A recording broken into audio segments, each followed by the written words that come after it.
Now, the nomograms are the best established tools, but they're not the only ones.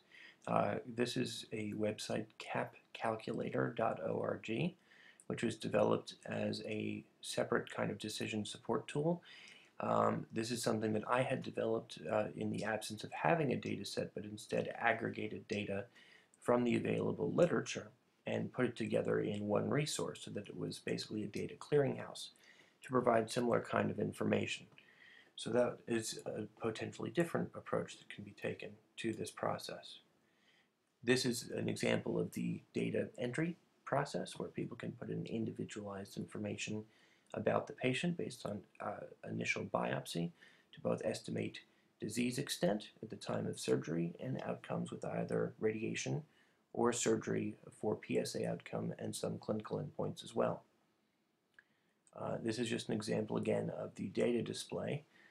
There are pluses and minuses to this, but it gives you the range of the potential scores for extracapsular extension, seminal vesicle invasion, and lymph node involvement based on different data cohorts. And this was basically put together into a website for a pretty low cost.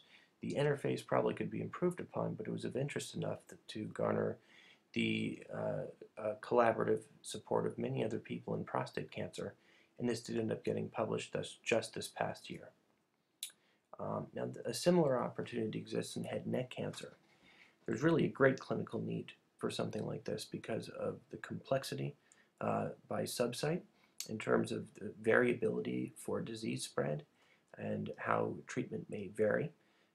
There's a lot of potential challenge in terms of educating clinicians and making sure that their experience level has as little an effect as possible on the effective target volume design for radiation oncologists or the extent of surgery that's performed potentially for head and neck surgeons as well. And there's really no good educational resource that's usable in clinic in a very user-friendly way at this point. Also, unlike prostate cancer, the morbidity is significant of head and neck cancer, and so a tool to help find the right balance between cure and toxicity would be extremely helpful. And so currently, to my knowledge, there's no real good decision support tool to provide that. RTOG has some atlases and things like that, but no real good guideline that's specific to each subsite and stage. And so really, is there the adequate kind of data available? Are there good models to use? Is it something that you could create an easy user interface that would actually be helpful? And is there really a need among clinicians? So I think these are important questions to answer. I would argue that there's definitely a good amount of data. Models I'm not sure about. I do think there's a good way to do a user interface that would be helpful, and I'll give you an example of my take on that. And although I haven't heard of direct demand, I would think you would find a great number of people would find something like this useful. So in terms of considering developing a decision support tool to that end, you have to think about really who are you trying to make this for, and who's your audience that you're trying to develop this tool. This is again in the setting of looking at outcomes reporting, and I think it's going to depend upon how this fits into that, and we'll go over at least this piece of it, and you can decide if this makes sense. But really, who is your audience? I'm at least assuming right now it's clinicians, but there may be others. What elements do you want to have in the decision support tool? And as I said, you have to decide what kind of data do you want to include. Do you want to include a literature review, just continuums data? So it depends upon the approach you want to take.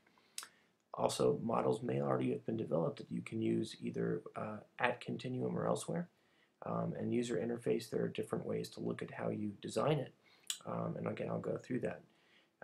Also, the question comes up in developing something like this, is there an advantage to doing this solo or with others?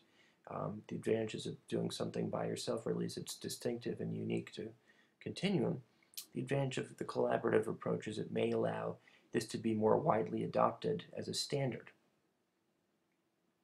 So where do you begin? Database. I'm going to mention one just here that I know of offhand. Cases, which is developed by Sloan Kettering, would allow you to pool data. It does have other proprietary and other open source options might be available. And then you might already have your own.